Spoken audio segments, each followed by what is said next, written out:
Hello from ABA Tech Show 2019 in Chicago, Illinois. I am Christopher Anderson. I'm Guy Sakalakis. And I'm Julie Tolek. And we are on the road with the Legal Talk Network.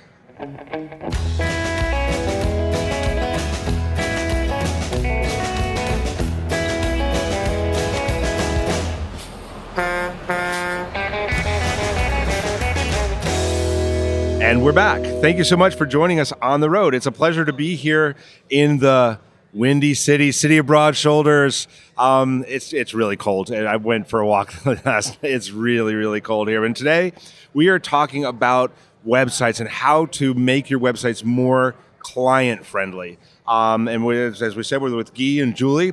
So before we get into the topic of how to make your website more client-friendly, why don't we just learn a little bit about your background so that the listeners can know why we're talking about this? Sure. So I'm a solo attorney, and my law firm is Think Pink Law. I'm kind of a branding nerd and all about accessibility and making my presence known and visible on the web. Cool. So I am still a licensed attorney, but not practicing, and I founded Attorney Sync in 2008, basically to help lawyers make their web presence more friendly. So we focus on search marketing and some of the stuff that we talk about in our session today. Great. Well, this is a topic that's near and dear to my heart as well, just because I work, as you guys know, I work with lawyers, just helping them with their business in general. And one of the sins I see committed over and over and over again are websites that are not client-friendly, that are works of vanity. So I just like to, whichever one wants to pick this up, like what are some things that lawyers should be thinking about when creating their website? Let's start with things they should be thinking about, and then let's talk about things they should not be doing. So let's start with what should they be doing? So I feel like there's kind of two categories. There's like a visual category, and then there's actual content and SEO, which flows from the content. And I think, the one of my pet peeves, like when I think about this topic, I think of what are my pet peeves when I go to bad websites. And I do judge a book by its cover because I am a website nerd, or snob even. And I think not having a mobile responsive website where that automatically resizes to your device and you're like zooming in like Web 1.0. I feel like there are a lot of lawyer websites that are like that. Not being able to just tap on, I'm thinking mobile here, not being able to just tap on the phone number that's on the website. You have to like copy and paste it. These are things that are easy to do and make you more accessible to clients to instantly contact. So one of the big do's is to make it mobile or whatever mobile device responsive, friendly. mobile friendly, yes. And Guy, you probably see like there's been a big sea change over the years. Like mobile is a large percentage now of how people are coming to your website. Is that right? Yeah, absolutely. I mean, you don't have to be a internet marketing expert to know. Like, just look around. Everybody's on their phone and can't pick up. One of the things that I also like to think about in terms of a do is really think about who you are trying to attract. Right? Who's this audience? Because we get into these conversations with lawyers all the time. They're like, well, I want this on my website, or I want this to, as you mentioned, I want the website to be about me. Nobody cares about that, right? They want to know how are you going to solve their problems? How are you uniquely qualified to help them? What are the problems? So I think brainstorming and focusing on who those people are and how you can communicate how you're uniquely qualified to help them, that's what you should be thinking about in terms of making your website more client-friendly. Yeah, so I mean, I definitely think in building websites, like what you're basically saying is one of the do's is know your audience. Who is this for? Because it's not for you. So I think those are two really great do's. Let's go to do nots. Julie, let's start with you. Like what you said, like you judge books by their cover, and you know what? So do lots of people. Actually, before I go to you, Julie, I'm going to ask Guy if he knows a stat because I don't know it. But what's like the average amount of time someone will spend on a website before making a judgment about whether to read on? Oh, well, under 3 seconds. Yeah. I mean, I think the other thing too, one of the other do's, to go back to the do's, speed is key, right? Like there are a lot of lawyers out there. Consumers have a lot of choices. If your website's not responsive, loading in like about a second, forget about it. They're going back to Google and they're going to the next lawyer. Yeah. So you have 3 seconds to grab their attention and get them to read on.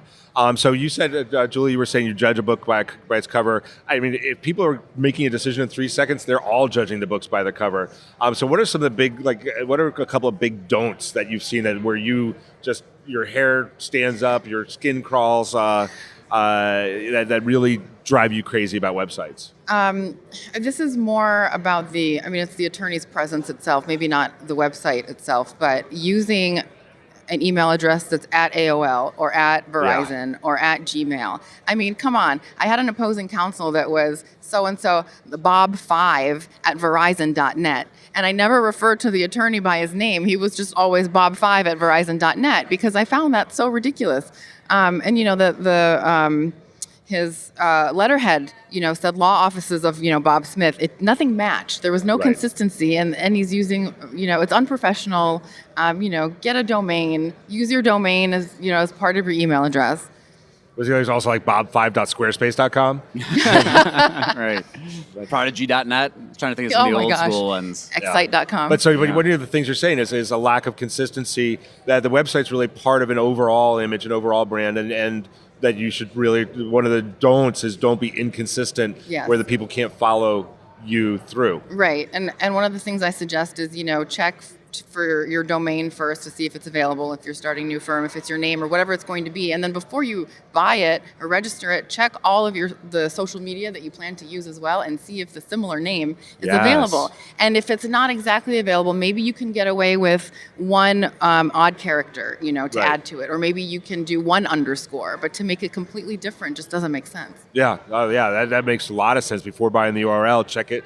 Check Facebook, check Twitter, check Pinterest, check Instagram. Even, Yeah.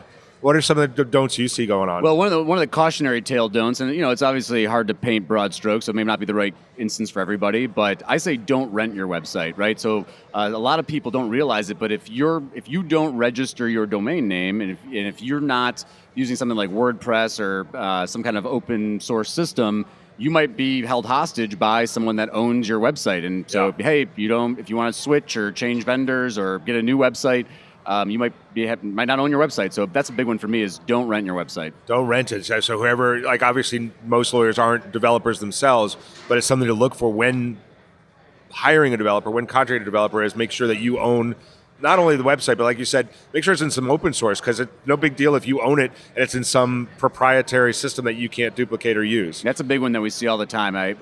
This is your firm's data. Like, this is your firm's content. It has a lot of value. Like, it's your intellectual property. Like, make sure you own that stuff. Yeah, that makes a whole lot of sense. And I love the idea about making it consistent with the social media and stuff. So I mean, you, Julie, you've obviously, with this Think Pink, you've spent a lot of time thinking about branding and branding your own business. What are some things that you would caution, or not caution, advise others to do when thinking about that big brand idea, like how to construct a brand? I think Pink is obviously one that's real easy to remember. What are some advice that you would give on that? I'd say definitely make sure it resonates with your personality and who you are. You know, you want to embody and be your brand, because that's what creates a human connection, and that's what helps create an experience that clients are going to hopefully like and enjoy. And sometimes it's not even about the end result of the legal work. It's about the experience and the way the client felt when you were working with them. So, you know, part of your brand should reflect those character traits and, you know, nuances of your personality, I think, that will resonate with other people.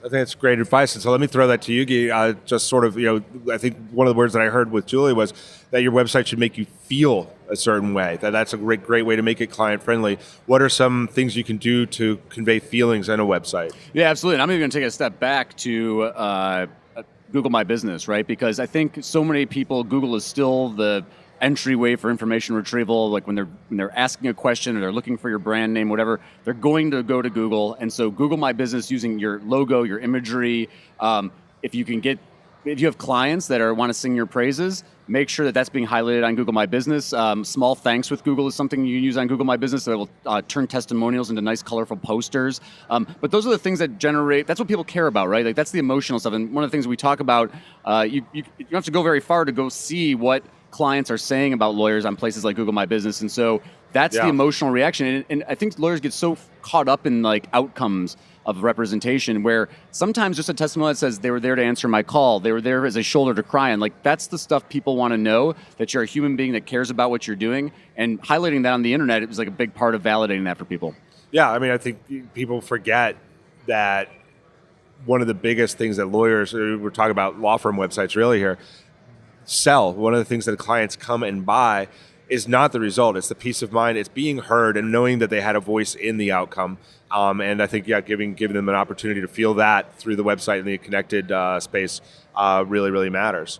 I think that's not something that's taught in law school Right. or no one really, unless you come to, a show like this and you meet other like-minded people, it's not something that's emphasized very often. And in fact, it's kind of, it's like a secret, almost, that lawyers are people too, and not robots. And so I think it's very eye-opening when you realize that you can make those connections with your clients and have good clients because you're able to do so. Yeah. So there's a sort of a wrap-up question. Is you said lawyers are people too, but we started by saying don't make the website all about you. How can you make it obvious, make it clear, make that human connection without making it all about you? So here's what I do. I put myself in my client's shoes. If I were searching for an attorney, what would attract me? And there's going to be different attorneys that appeal to different people. It doesn't mean that everybody has to be the same, look and feel and human and give the same experience. Right. Maybe some people want like a robot lawyer, and maybe that's what they're looking for if it's heavy litigation or something like that. But I think it's I don't know. It's just something that you just have to kind of try out and see, how it goes.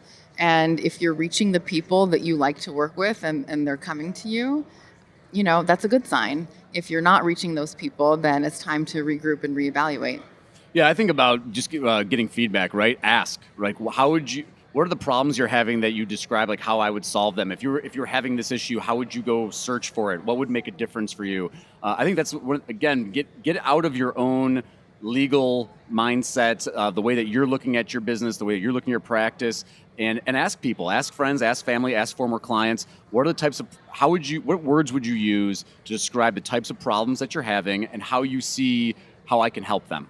How can a good website developer, what kind of questions should a good website developer be asking in order to help get that out of the lawyer who might not be experienced in building these? Certainly. I certainly go back to who's your target audience, right? Like demographic information, different age groups are going to respond to different messaging differently.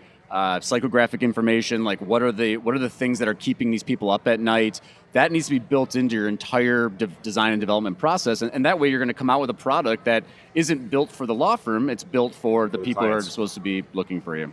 Absolutely fantastic. All right, well, before we close out today, I have one last question for each of you.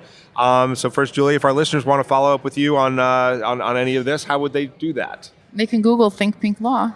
Think Pink Law, awesome. And Guy, how would they follow up with you? Certainly, you can follow me on Twitter at guysokolakis.com. And please, if you're listening to this, don't forget to subscribe to Legal Talk Network's Lunch Hour Legal Marketing that I'm also a proud host of. Awesome. Very good. Well, we have reached the end of the road for today's episode.